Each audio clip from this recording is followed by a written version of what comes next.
My husband hid an affair with my best friend. I turned their dream vacation into their nightmare and showed them betrayal has a price. I always believe the worst kind of betrayal comes from the people you trust most. For me, that was my husband and my best friend. If anyone had told me a year ago that the two of them were secretly planning a romantic getaway behind my back, I would have laughed it off. But life has a cruel way of proving how naive we can be. It all started on an ordinary Tuesday. My husband, Mark, had told me he'd be away for a work conference in Seattle. Nothing unusual. He traveled often, and I had long stopped questioning his schedule. But then, while sorting through our shared family cloud account, I stumbled upon an email confirmation that wasn't meant for me. A luxury Caribbean vacation, balcony suite, champagne package, couple spa, and there it was in bold letters, two guests, Mark and Emily. Emily, my best friend since college. The woman who had been my bridesmaid, who had sat with me through heartbreaks, who'd sworn we'd grow old together drinking wine on porches. She was the other name on the booking. My chest tightened, but instead of tears, I felt an icy calm spread through me. I wasn't going to cry. I wasn't going to beg. If they wanted a dream vacation, I'd make sure it turned into their personal nightmare. I didn't confront Mark. I didn't confront Emily either. Instead, I quietly booked myself on the same cruise. By some twisted luck, the cabin right next to theirs was still available. It felt like fate. As I printed my ticket, I realized I wasn't just preparing for revenge, I was reclaiming my power. The week before the trip, I played my role perfectly. I kissed Mark goodbye at the airport, wished him luck at his conference, and even slipped a note in his suitcase like the devoted wife he believed I was. He smiled oblivious, while I already had my suitcase packed with every weapon of psychological warfare I could imagine, confidence, charm, and a plan. As the cruise ship loomed before me, its lights glimmering like a floating city, I promised myself one thing. By the time we docked, neither Mark nor Emily would ever forget what it felt like to betray me. And then I stepped aboard. Boarding felt like walking onto a stage I'd already rehearsed in my head 1,000 times. I moved slow, letting the sea breeze mess my hair just enough, smiling at the crew, making small talk, acting like a solo traveler lucky enough to snag a last-minute cabin. People saw a woman on vacation. What they didn't see was the syllabus of 5 days of carefully measured humiliation taped to my brain. Their cabin was easy to find, 1243, a little brass plaque, a discreet bell. I stood on the corridor for a moment and listened. Laughter. A muffled clink of glasses. Mark's voice, the same warm timbre that had once made me feel safe, and Emily's, light, effervescent, that terrible tone of someone who thinks she's won. I could have barged in. I could have thrown my suitcase and screamed their secrets into the plush carpet. Instead, I walked to my own door, unlocked my cabin, and let the door click behind me like the closing of a safe. I spent the first afternoon observing. I wanted details, how they moved together, what jokes they shared, what crumbs of intimacy they left lying around like trail markers. Emily wore Mark's navy blazer in a way she thought was flirtatious. Mark checked his phone more than he should have, but he also laughed easily, the kind of laugh strangers hear on cruise recitals, and assume means everything is fine. They were clumsy lovers, not tragic poets, and that made me angrier. This was ordinary deceit dressed up like a grand romance. My strategy was petty, surgical, and strangely satisfying. Little invasions. I swapped the couple's massage scheduled under their names for a relaxation package in the spa's singles calendar, a bureaucratic hiccup I knew the front desk could fix, and that would leave them embarrassed at a later dinner. I ordered room service to be delivered to their door at odd hours, warm bread at midnight, fruit platters at dawn, small inconveniences dressed as hospitality. I lied on deck chairs near their usual sunspot and smiled like sunshine itself, letting them notice me without making my presence obvious. I planted seeds, too. At dinner I'd sit where I knew someone connected to them might overhear me mention an old college study abroad friend, or a work retreat that just happened to overlap with their excursion. I let people see Mark and Emily in the same frame as me on the shore excursion sign-up board. I left a napkin with a tiny, deliberately ambiguous note in the ship's library. Nothing accusatory, just a sentence that would make a guilty conscience twitch. Some secrets only the sea can keep. I watched the note travel from table to table, like a paper rumor. But the most potent move was patience. I let them get comfortable in their fantasy. People who think they're invincible make predictable mistakes. On the second night, as the ship played some overproduced lounge music and the balcony lights blurred into the ocean, I was walking back toward my cabin when I heard a voice I hadn't expected. Emily was on her way back from the deck, phone in hand, whispering into it like she didn't know the hallway had ears. "No, everything's set. He thinks I'm getting married in June. Bradley has no idea," she said, and her laugh sounded like currency, small and spent. She paused, then added, "We're so careful. She'll never find out." I stopped short.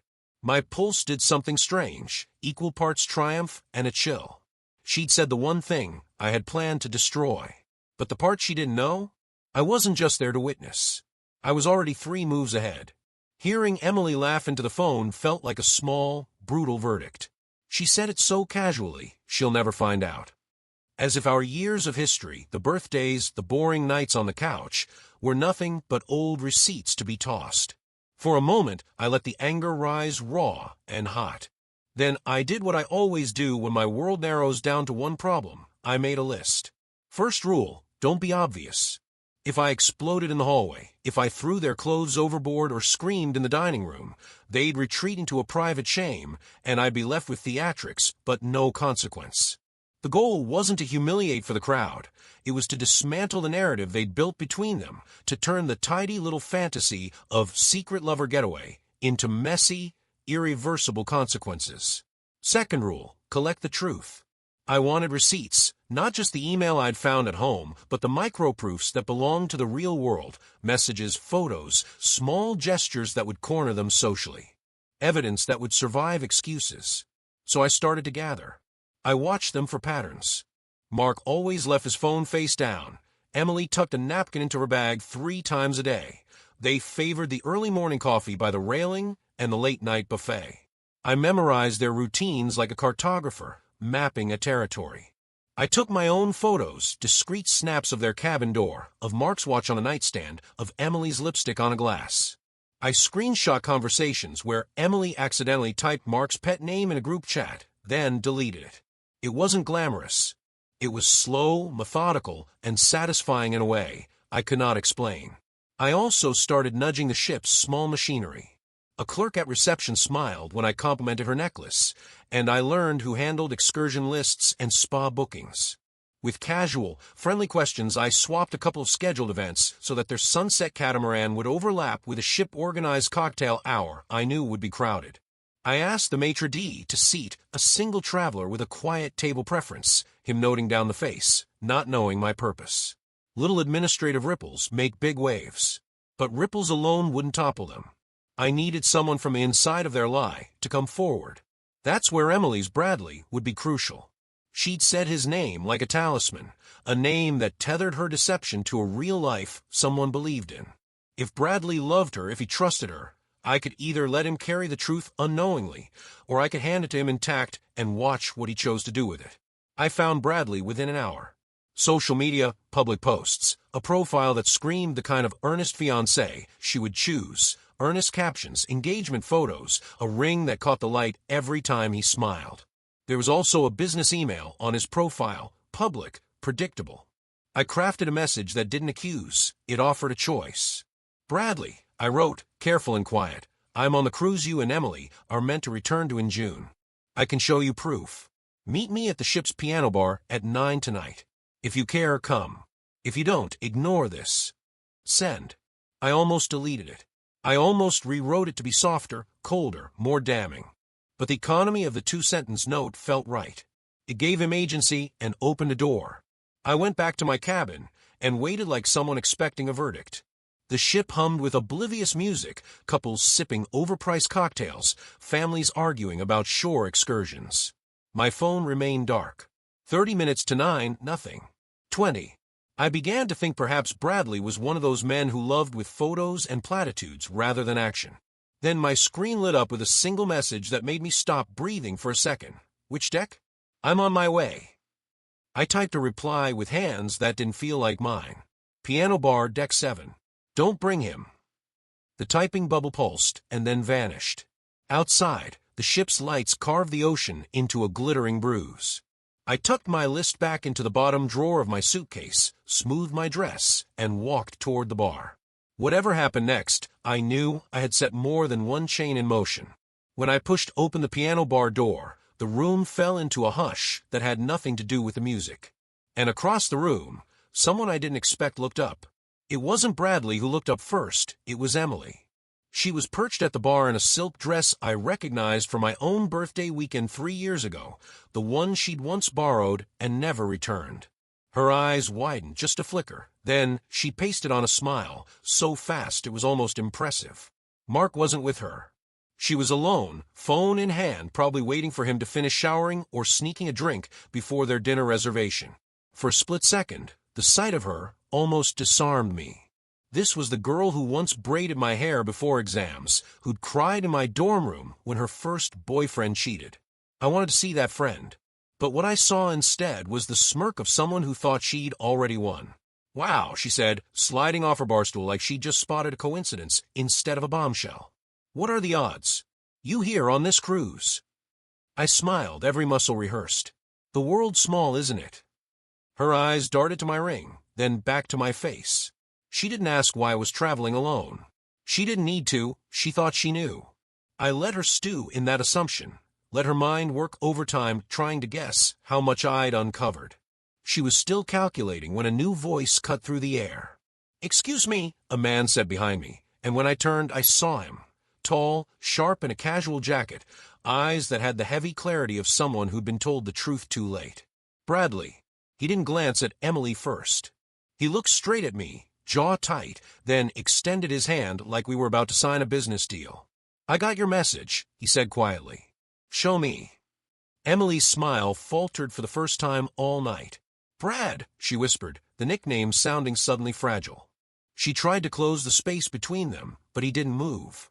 I pulled out my phone, scrolled to the forwarded booking confirmation, the selfies she'd posted in lingerie meant for Mark, the screenshot of her whispering, "She'll never find out," into the void. I angled the screen so only he could see. His face went pale, then dark, like storm clouds collapsing. Emily's voice rose, panicked now. "This isn't what it looks like." Bradley cut her off without raising his voice. "It's exactly what it looks like." She froze, her lips parting, then closing again. For once, she had no witty retort.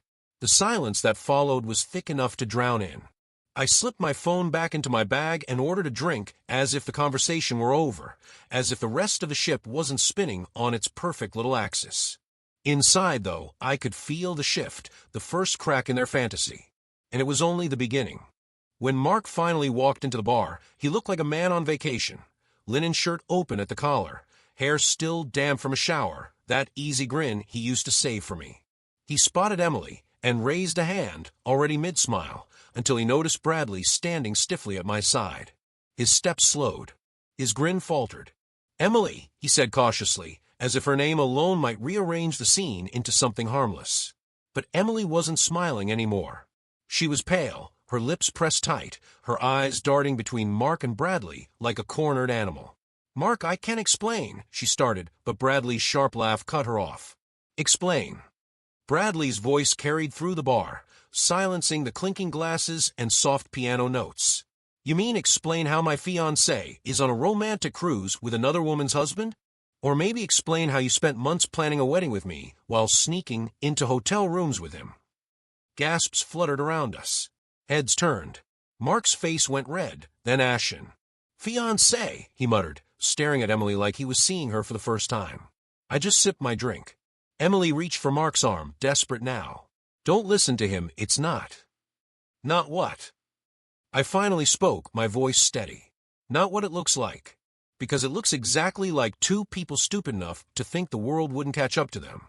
And here we all are." For a long, terrible moment, the four of us stood in the center of that bar, framed by the hush of strangers pretending not to listen. Then Bradley leaned close to me and said loud enough for them both to hear, "You were right. They deserve each other's ruin." Emily flinched. Mark's jaw clenched. And I knew then that the game had shifted. It wasn't just my nightmare to orchestrate anymore. Bradley wanted a role in this play. As we left the bar together, Emily's voice cracked behind us. "You can't just walk away, Mark. You said you loved me." Mark didn't answer. He just stood frozen, watching me and Bradley disappear into the crowd, as though for the first time he realized this wasn't a vacation. It was a trial, and the verdict was coming faster than either of them could escape. By the next morning, the ship felt smaller. Maybe it was the endless sea pressing against the windows, or maybe it was the way whispers followed Mark and Emily wherever they went. Word traveled fast in a place where 2,000 strangers were trapped together on floating steel. At breakfast, I sat near the buffet, pretending to scroll my phone. I didn't have to wait long.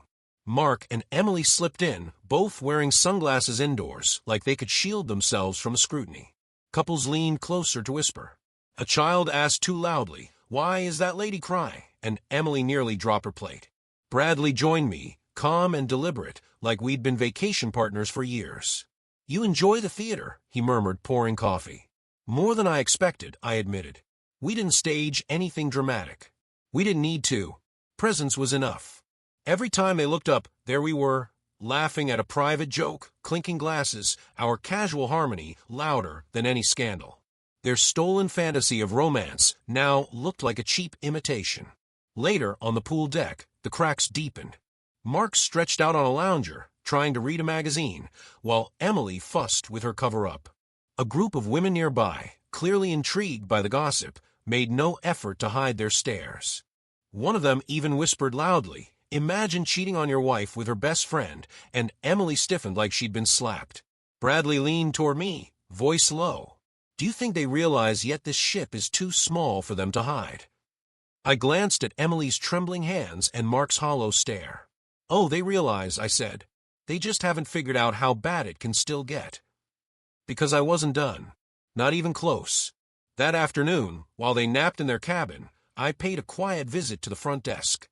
With just the right smile and fabricated story about friends surprising friends, I arranged for a bottle of champagne and a card to be delivered to their room. The card was handwritten in looping script, "To Mark and Emily, may this secret stay between us. Cheers to forbidden love." By dinner, the rumor had evolved. Now passengers speculated openly, waiters exchanged knowing looks, and Emily couldn't stop fidgeting with her wine glass. When she finally excused herself, storming away from the table, Mark didn't follow. He just sat there, staring at his reflection in the glass of water, as though trying to find the man he used to be. Bradley raised his glass to me across the dining table. "Round one?" he asked. I smiled, the candlelight flickering between us. Just the beginning. Because revenge, I realized, wasn't about one dramatic explosion. It was about erosion, stripping away everything they thought they could hold on to, until all that remained was the wreckage they'd built themselves. Emily found me that night. I was leaning against the railing on Deck 9, watching the ocean foam scatter into darkness. The air smelled of salt and champagne, someone's party echoing faintly from a lounge below. That's when I heard her voice, thin and trembling. "Can we talk?" I turned slowly. Emily stood there without her usual armor, no makeup, hair pulled into a messy knot, clutching a cardigan around her shoulders like it was the only thing keeping her upright. For the first time since this all began, she looked less like a rival and more like the girl I used to know. "What could you possibly say?" I asked. My voice came out calm, almost too calm. Her eyes glossed. "I never meant for this to happen. Mark, it just—" She stopped, searching for the right lie. "It was a mistake. I swear I didn't want to hurt you." I let the silence stretch, the waves crashing below us, louder than her excuses. "A mistake," I finally said. "Emily, mistakes don't book balcony suites and couples massages. Mistakes don't laugh into phones about how I'll never find out." She flinched. "You heard that?" "Oh, I heard everything," I said. "And so did Bradley." Her face crumpled at his name. "Please," she whispered, stepping closer. "Don't ruin me. Don't tell everyone back home. My parents, my co-workers, this will destroy me." I studied her for a long moment. This was the woman who sat beside me in lecture halls, who once held my hand through heartbreak. But standing here now, she wasn't my friend. She was a stranger who had gambled my trust for the thrill of being wanted. "You destroyed yourself," I said flatly. "I'm just letting the truth breathe." She shook her head, tears streaming now. Mark said he'd leave you. That he. Don't, I cut her off. Don't you dare tell me what Mark promised. I know better than anyone what his promises are worth. For a moment, she looked like she might collapse. Then, with a sharp breath, she straightened, wiping her face with the back of her hand. And just like that, the mask slipped back into place. You think you've won, she hissed, voice low, but you're not the only one who knows how to play this game. I didn't answer. I just let her walk away, her footsteps fading into the ship's hum. Because deep down, I knew she was bluffing. Emily was unraveling. And soon, very soon, Mark would unravel right alongside her. By the third day, the ship wasn't just a cruise liner anymore, it was a courtroom. And Mark was the one on trial. At breakfast, whispers followed him like shadows. A woman in pearls leaned across her table, pointing discreetly. A waiter stiffened when he read their cabin number off the list. Even the entertainment director, usually all smiles, gave him a glance sharp enough to cut. It wasn't just gossip anymore, it was spectacle. I hadn't needed to spread anything further. The champagne card had done its job. The rumor had grown legs, sprinting from deck to deck. By lunch, it reached even the captain's table. I overheard it myself in the atrium, as a couple in Crisp Resort were discussed it like a soap opera. The husband's wife is on board, the woman whispered. And the best friend too.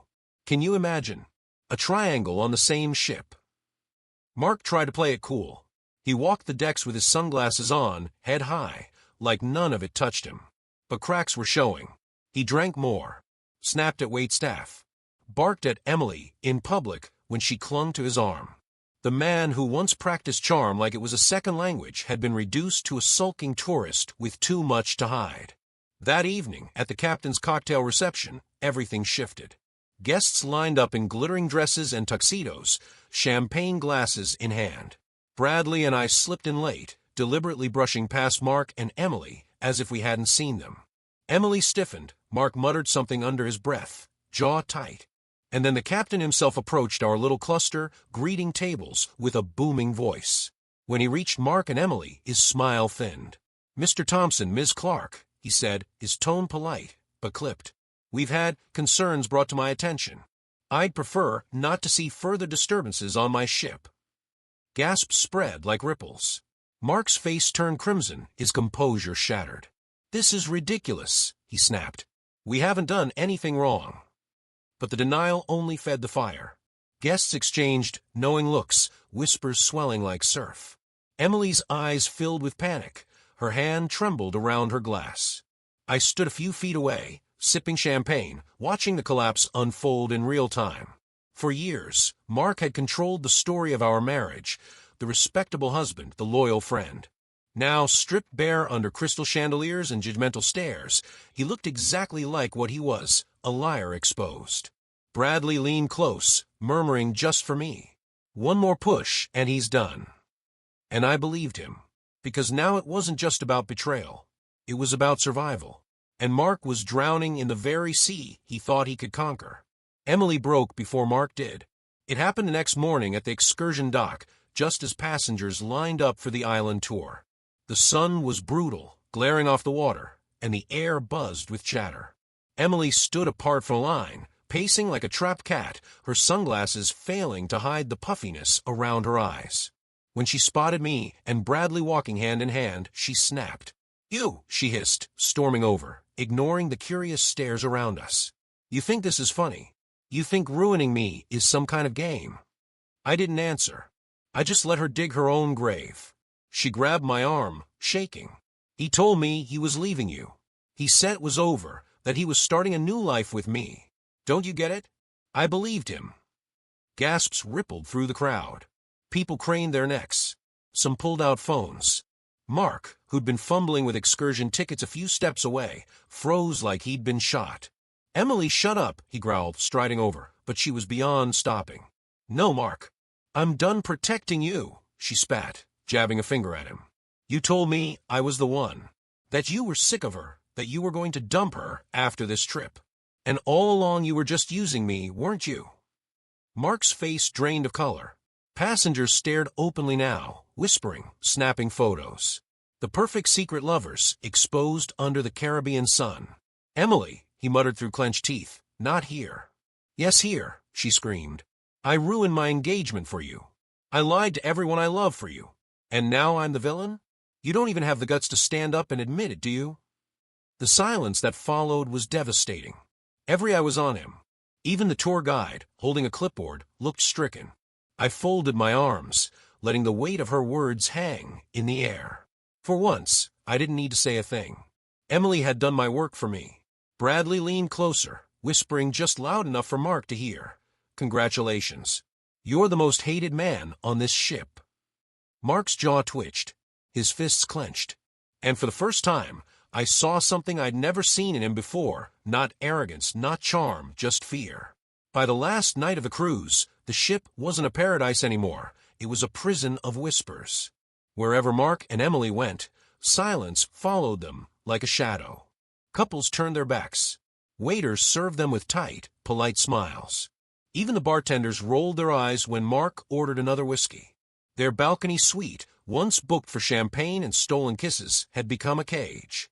I knew because Emily had cornered me again, this time in the hallway, mascara smudged and voice hoarse. He won't even look at me, she choked. Mark just drinks. Bradley won't take my calls. Everyone knows. I can't fix this. I looked at her for a long moment. For years, I'd believed she was my sister in everything but blood. Now, standing there trembling, she was just another stranger who chose betrayal. No, Emily, I said softly. You can't fix it. Some things you don't come back from. She collapsed against the wall, and I walked away. Mark was worse. That evening at the gala dinner, he stumbled into the dining hall late, shirt wrinkled, eyes bloodshot.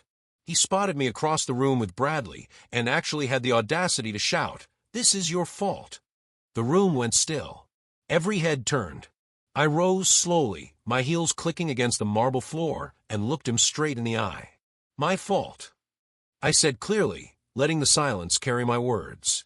No, Mark. You booked the tickets. You wrote the lies. You betrayed your vows. All I did was shine a light on the mess you made. A murmur swept through the tables, disapproval sharp as a blade.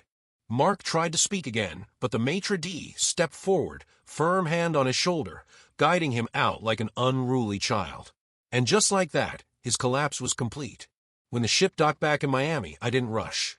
I walked off with Bradley at my side, suitcase in hand, the sun rising over the harbor. Behind me, I could hear Emily sobbing, Mark cursing, cameras clicking as passengers documented the wreckage of their dream vacation. I didn't turn around, because revenge wasn't about screaming matches or broken plates. It was about this, walking away calm, head high, knowing they'd spend years trying to scrub the stain of this trip from their memories. And me? I was free. Their nightmare had ended. Mine was finally over.